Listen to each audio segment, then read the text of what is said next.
So I dropped out of school, started working construction, renovated houses, did all that, got into that. Came across this little Italian guy that was flipping houses, and we were doing all the jobs for him. And we did like so many houses, and he was always coming up. I was like, "What, do you own all of these?" He's like, "Yeah." I'm like, "How? What are you doing?" He's like, "Well, I'm a real estate investor." I'm like, "The fuck is that?" Yeah, so teach me. Yeah, what is this? He's like, "Well, you just buy a house, you fix it up, and you sell it, or you keep it as a rental." I was like, "Well, no, you buy a house, but I'm fixing it up, so I'm doing all the work, you know." So I was like, then I started getting into like, how do I learn how to do this? Mm-hmm. So the first book I got was Rich Dad Poor Dad. I don't know if anybody's heard of it. But what that book taught me was that it was possible for somebody like me to build this, because I always thought you needed to come from money. Yeah. You needed to be rich. You needed to come from a status, like only rich people own houses, right? That was always my perception. And when I read Rich Dad Poor Dad, I was like, oh, I can do this. Yeah. All right, here we go. So I started going down that road. How did you get your hands on that book? Actually, Val, my wife, got it for me. That's amazing. I asked her to get me. I actually asked her to get me Donald Trump's Real Estate 101 book, because I was like, "Who's the biggest real estate investor I know?" It was Donald Trump, right, at the time. What year was this about? I would say like 2009. Okay. 10, around there. Yeah, like in the middle of the crash. Yeah. Oh, yeah.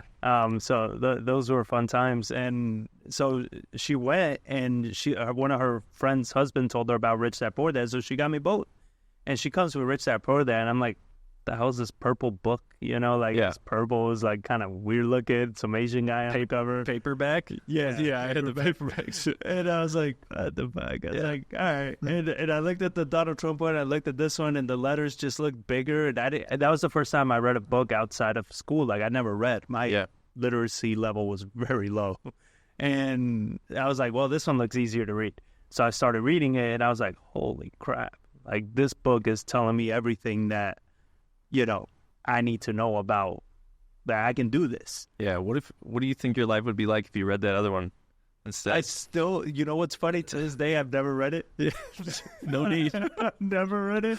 I read Rich Dad Poor Dad. It took off from there. And I never opened up that other book. Yeah, being in the coaching space too, like Rich Dad Poor Dad, I read it in college, and it changed my life too. Right. But everybody asks, like, what book should I read first? And I just feel so cliche saying that book, but it's so powerful, man. It covers everything. Yeah. The thing with it that I like the most is that it's not a book that teaches you how to invest. No. It's a mindset book. For sure. And that's where, even with my students, I laugh so much, because I thought when I opened up my coaching that I was going to be teaching strategies, you know, sales, negotiations, all these things. I spend 80% of the time talking mindset. Yeah. That is the biggest holdup people have is, you know, how can I charge 50 grand for a wholesale? Yeah. Right? How can I make this much money? How can I do this? And it's mindset. Yeah. And to me, just kind of knowing where you came from, it took you years to develop that mindset yourself. And I know it did for me too. Yeah. So you became a quote unquote expert at the mind. This fly is driving me nuts, by the way. That's all right. Come on in. Our third guest, super fly. But, yeah, you know, I feel like we're at a point where we're able to give back and teach that mindset. And I think that's the foundation. Yeah. You know, that's more important than the nuts and bolts anyway. And what's funny is, like, if you're listening, you don't like to hear this, because I know you don't, because you feel that you're broke because you don't have the strategies. And the strategies are everywhere. Yeah. You can literally go on any YouTube channel and get all the strategies for free. It's the mindset that's keeping you broke. Yeah. It's the fact that you feel like you need to know more. You don't know enough. You don't have enough experience. You need more money.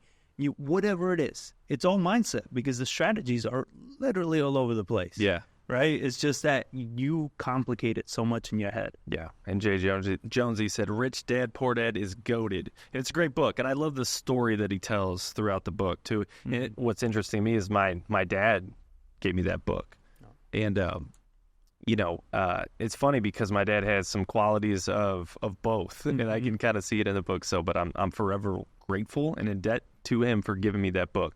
Like, hey, you should read this. I was like, read a book in college? Why? What would I need that for? I'm reading all these engineering books. So it was a huge turning point in my life. Yeah, very powerful book. Yeah, no, my dad, I don't think my dad ever read a book. He was also like just working. The only thing he ever taught me was work ethic. Yeah. Not the only thing, but the biggest thing he taught me was work ethic. Yeah. Like, I've never seen anybody work as hard as him. Yeah. That's important too, man. So that's why, like, I always, when people say, like, how are you going to do this? I was like, look, all I can promise you is nobody's going to ever outwork me. Like, you're not going to take my food. Yeah. That's for damn sure. No, I love it, man. So your wife gives you that book, you read it. What happens after that? So what happened after that is I've read that one. I read down, like, I started going down that whole track. I got a wholesaling book because at the time I still didn't know about wholesale. Yeah. So I felt like, you still need to buy houses. And I bought this other book actually from Kiyosaki. It's called like The Big Book of Real Estate or something.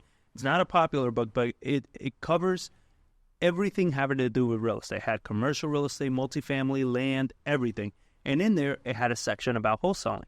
And it was like, here's wholesaling. You don't need any money, and you can make a lot of money. I was like, great, because I don't have any money, and I need a lot of money. Yeah.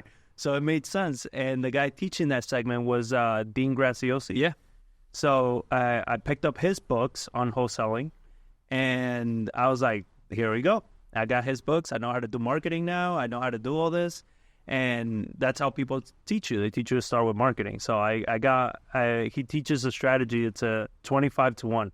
So you go on the MLS, you make 25 lowball offers, 50% from whatever they're asking, and to get hopefully one contract out of that. So I burned out a shit ton of realtors, pissed off so many people, but I got a property on the contract. Yeah. I got it for $44,000. It was listed for 88. Yeah, pretty much. Yeah. Well, you kind of fudge the numbers a little, so it's not like exactly. They're like, oh, you just did 50%, right? So it was like, I think like 78 something, and I just went at 44, and they accepted it. And then I was like, now what? Yeah, I don't know what to do. So I went out. This was 12 years ago, 13 years ago. So I went on Craigslist because there wasn't like the Facebook groups you have now. The RIA at the time was like 50 minutes away, and it was only like just real estate agents there. So I went on Craigslist. I put the property. One guy responded, and I was like, all right. And he's like, yeah, I'll go see the house. He flaked on me, didn't show up. I panicked, and I just canceled the contract. Oh, man. So that was it. Less than a month later, that house sold on the MLS for the full asking price. Yeah. So I was like, man, I could have wholesaled this for like 70 grand. Yeah. Made a killing. Yeah. But I think that was intentional for me not to make that easy money. Because everybody I've seen that gets started in real estate that makes easy money, they struggle. Yeah. Because then they keep looking for easy money. And you and I know, like, this is anything but easy when you're starting off. You got to be willing to put in the work. Yeah. It's interesting because I think it's the best place to start in real estate investing, wholesaling. But we went so backwards in our journey. We did a rental first, then a fix and flip, and then we took down a fix and flip that was pretty clean. And we actually closed on it, but then we pretty much just sold it after we closed on it without touching it, and made 20 grand, didn't touch it, and we're like, well, and then we went to Than Merrill, remember Than Merrill? Yeah, we went to one of his events here in St. Louis. Fortune Builders. Yeah, and they were preaching wholesaling hard and tried to hard close us on another $20,000 product, and it was a pretty terrible experience, honestly.